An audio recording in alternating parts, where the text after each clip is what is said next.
Kasi naman, hindi pintura o acrylic ang gamit niya sa paggawa ng kanyang obra, kundi kandila! Kandila! Tama po! Kandila ang tawag dito sa ganitong klase ng obra o paggawa ng art na ganito, fumage or fumage art. Kaya tawagin na natin si Mejed Tribo! Good morning, Mejed! Morning! Morning po. Morning, bro. Bati ka naman sa iyong mga tagahanga. Hello po sa mga taga-Pulilan, Bulacan. Aba, Good morning po. taga-Pulilan, Bulacan ka pala. Ayan, yung mga magulang mo narito rin. Ayan, ayan. Shoutout mo na sila, oh.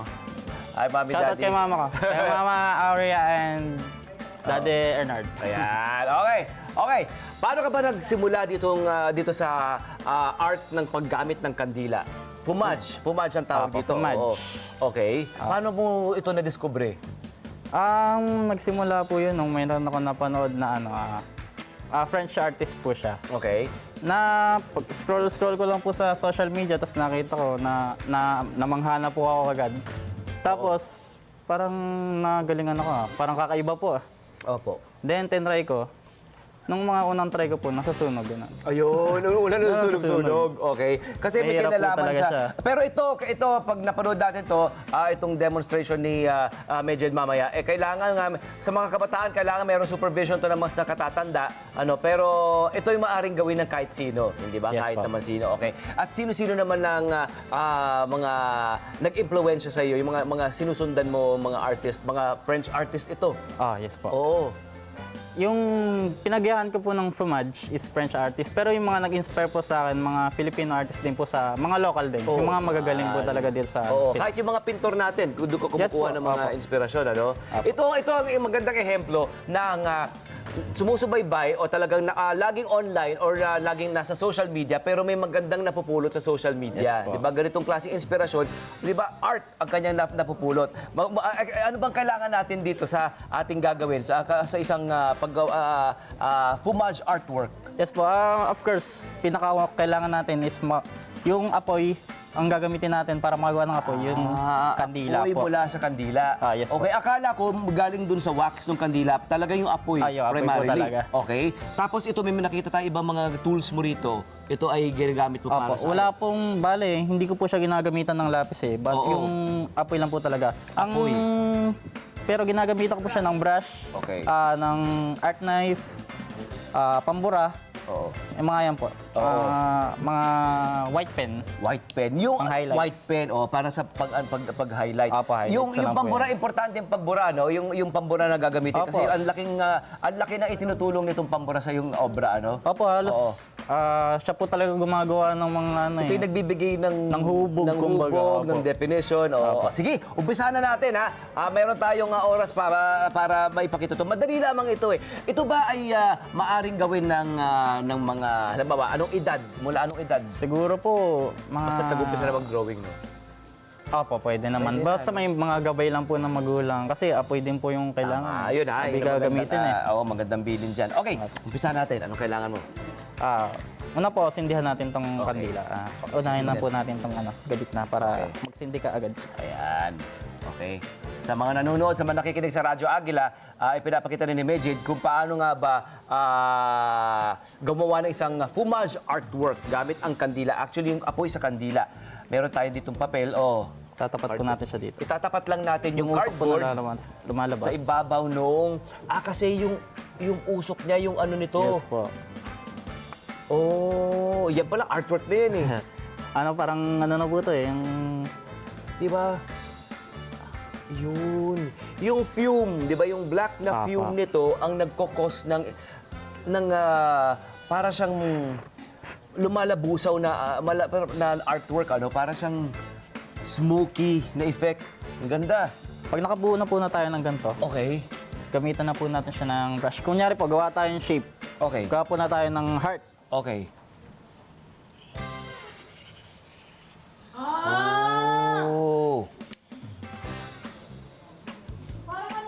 Tapos burahin po natin. Pwede nang burahin. Kumbaga po, Kailangan ba mabilis ang paggalaw nito? Kasi natutuyong hindi ito. hindi yung dapat steady lang. Kailangan po gagalaw-galawin. Ganyan po, ganyan. So imamanipula mo talaga, no? O Opo. pwede yung kandila ang gagawa. Pero parang mas yung papel dapat ang gumagalaw, ano? Opo. Alam mo, parang may ganyan din Opo, pwede din po yung ano. Oo. Pwede rin po yung gasera dito. Pwede rin gasera, no? Opo. Oo, yun yung ano natin, yung may phone in. Kasera? Oo, pwede. Ayan, medyo si Love. Oo. Sa mga kasera ganyan Yes po, pwede po. Mas malakas po yung gasera mag-produce ng ano, usok. Correct, ng ganyan. Opo. Ang galing mo naman. So, kapag ganito po, Heart na. tinanggal ko na po yung first layer. Oo. Tapos yung pambura naman po para sa pang second layer.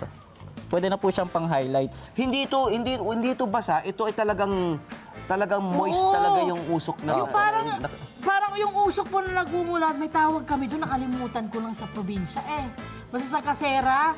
Kaya yung pinaglalagyan po ng kasera, makikita nyo doon, puro itim. Nagaya rin nito. Galing mo naman. Thank you po. Naisip mo yun.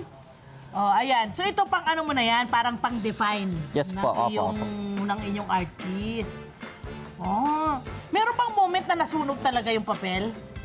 Meron na pong nagawa dati ng ano, parang siya ano po siya K-pop star yung ginawa ko. Oo, ginawa mo Nasunog po tapos yung, nasunog.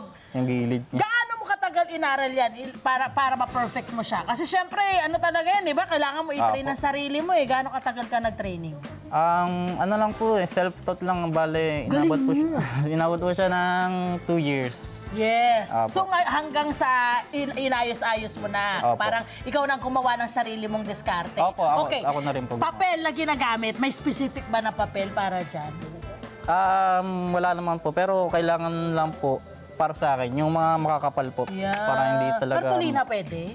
Hindi. Or Pwede pang yung rin po pang-artist talaga? Opo, kailangan po talaga yung mga makakapal, basta po makakapal siya. Ang ganda. Sure, may nagpapakomisyon na sa'yo. Meron naman po. Opo, meron po. Oo. Kumusta ang Marami na rin. pagpapakomisyon? Kumikita na ba tayo? Opo, kahit pa paano.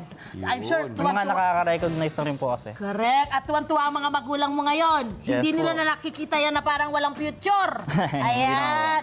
Shoutout mo yung mga nanay niya, tatay niya nandito. Shoutout po sa mga dati- supportive ko na magulang. Ano pangalan?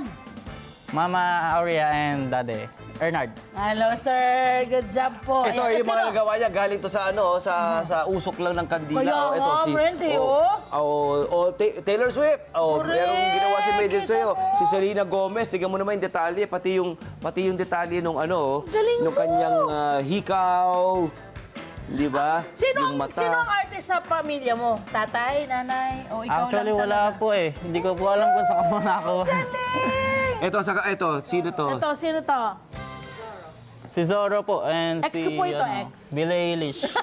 Si Zorro. Mga ex, kala mo Si naman mga Zorro? ex talaga. Yan.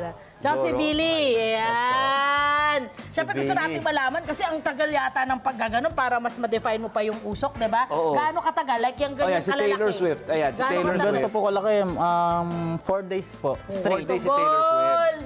Ang ganda, no? Diba? Oo. Talagang po yung mga artist natin, kaya nga talagang dapat sinusuportahan nyo. Kasi talaga yung kanilang ibinubuhos dun sa kanilang mga obra, oras, pagmamahal at panahon Tama. na hindi nababayaran yun, my friend. Tama. Anong mensahe na ang gusto mong sabihin sa ating mga kababayan, sa mga kaedaran mo, sa mga katulad mong kabataan? Pinaka-importante po talaga yung i-push po natin yung pangarap natin, yung mga gusto natin gawin, yung